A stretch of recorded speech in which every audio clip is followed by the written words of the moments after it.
এতিয়া যেহেতু এইকেইটা পাই গ'লো ফাইনেলি, সেইকাৰণে আজিৰ পৰা ইয়াক বাই বাই দিলোঁ, ইয়াক বাকচত ভৰাই থ'ম। হেল্ল' ফ্ৰেণ্ডছ, কি খবৰ? মই দুলবাৰ আপোনালোকে চাইছে আপোনালোকৰ সকলোৰে মোৰ ইউটিউব চেনেল মিষ্টাৰ ডিব্ৰা ফানি। স্বাগতম জনাইছোঁ আজিৰ এই ভিডিঅ'টোলৈ। আজিৰ ভিডিঅ'টো কোনো ধৰণৰ কমেডি নহয়, কেৱল আনবক্সিং হ'ব। যিহেতু আপোনালোক সকলোৱে গম পায় যে মোৰ চেনেলত আপলোড কৰা প্ৰত্যেকটো ভিডিঅ'ৰ চাউণ্ড কোৱালিটি একেবাৰে বেয়া, সেই গতিকে মই এটা ৱায়াৰলেছ মাইক্ৰফোন অৰ্ডাৰ কৰি আনিছোঁ অনলাইন শ্বপিং মাৰ্কেট এমেজনৰ পৰা।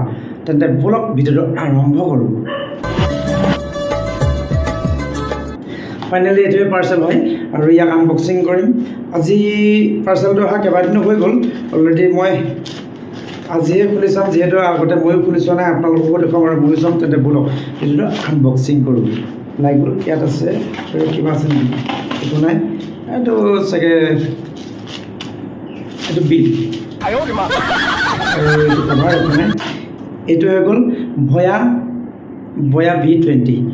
বয়া V20 ৱায়াৰলেছ মাইক্ৰফোনটোৰ অৰিজিনেল দাম হৈছে মাৰ্কেটত ৪,৭৫০ টকা, কিন্তু মই অনলাইন শ্বপিং মাৰ্কেটৰ পৰা ডিছকাউণ্ট পাই পিনে ৩৬৪০ টকাত কিনি আনিলোঁ। চ' তেন্তে আনবক্সিং কৰোঁ ব'লক।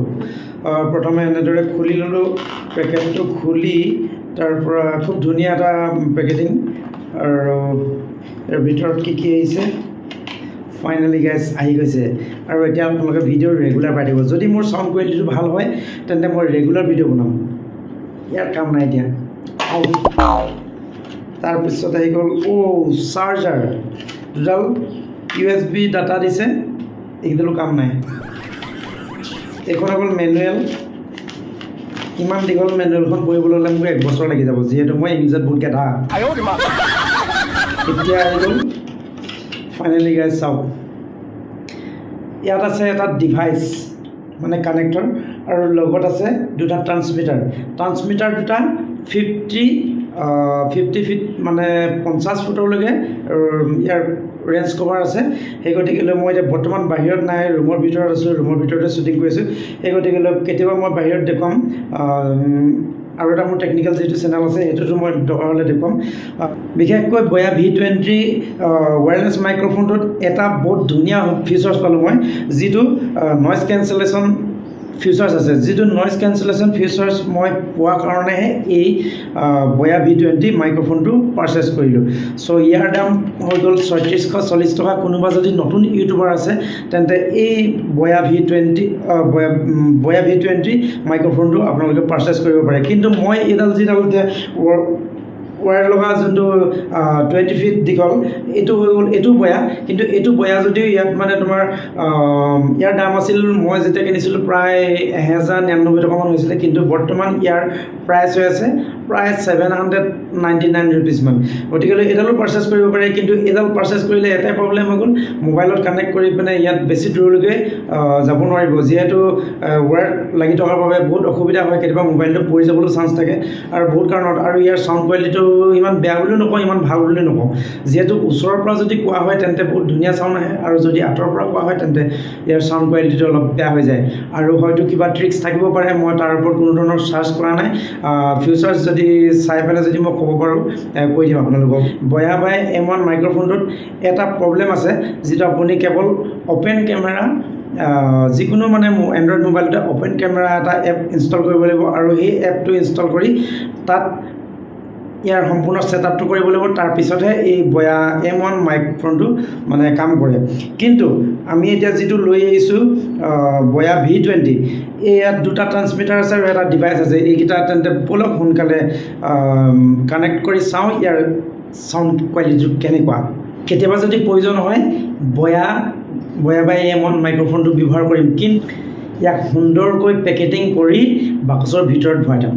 তেন্তে ব'লক এইকেইটা কানেক্ট কৰি চাওঁ।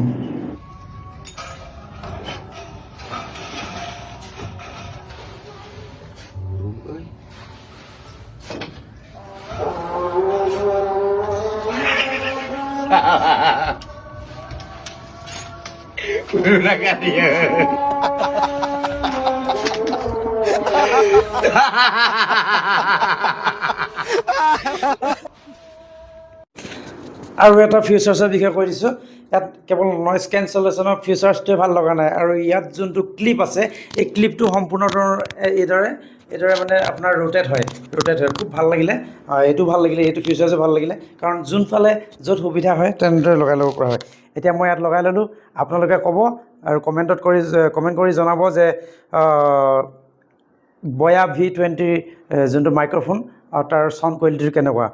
আৰু এটা আছে, ইয়াকো অন কৰি দিছোঁ।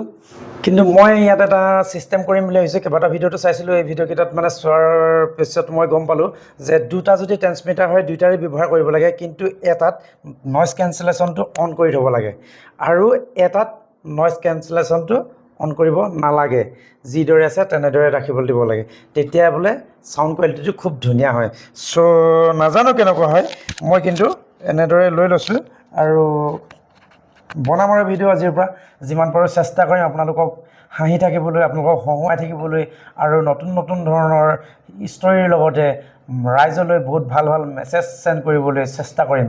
চাওক, এটা ভিডিঅ' বনাবলৈ যথেষ্ট কষ্ট কৰিবলগীয়া হয়। কমচে কম এটা স্ক্ৰিপ্ট লিখিব লাগিব, তাৰপিছত আকৌ ৰিভাইজ কৰিব লাগিব 2-3 বাৰ, তাৰপাছত আকৌ আপুনি শ্বুটিং কৰিব লাগিব, শ্বুটিং কৰাৰ পিছত এডিটিং কৰিব লাগিব, এডিটিং কৰাৰ পিছত আকৌ আপলোড কৰিব লাগে। চব যথেষ্ট সময়ৰ প্ৰয়োজন হয় আৰু যথেষ্ট সময় নষ্টও হয়। কিন্তু তাৰ লগতে মানুহবিলাকে ভিডিঅ'টো চাই পেলাই লাইক এটা নকৰে, চেনেলটো ছাবস্ক্ৰাইব নকৰে, চব বেয়া লাগে। সেই গতিকেলৈ কৈছোঁ, চেনেলটো ছাবস্ক্ৰাইব কৰি ল'ব, আৰু যদি ভিডিঅ'টো যদি চাই ভাল পায় তেন্তে লাইক এটা কৰিব, আৰু যদিও বেয়া পায় ডিছলাইক এটা মাৰি গুচি যাব। এই বয়া V20 মাইকটোৰ কেনেকুৱা লাগিলে আপোনালোকে চাউণ্ড কোৱালিটিটো এবাৰ জনাবলৈ নাপাহৰিব। আৰু মোৰ ৰুমটো যিহেতু ব্লক হয়, কোনো ধৰণৰ উইণ্ড' নাই, গতিকে বহুত ইক' হয় চাউণ্ড, বহুত ইক' চিষ্টেম আছে। কিন্তু ইক' চিষ্টেমটো নীল কৰিবৰ বাবে মই কেইটামান বস্তু আনিম বুলি ভাবিছিলোঁ। চ' এতিয়া নানিলেও হ'ব বুলি ভাবিছোঁ। সেই গতিকেলৈ আপোনালোকে চাউণ্ডটো শুনি পিনে কেনেকুৱা পাইছে কমেণ্ট কৰি জনাবলৈ নাপাহৰিব। আজিলৈ এৰিলোঁ, বাই বাই।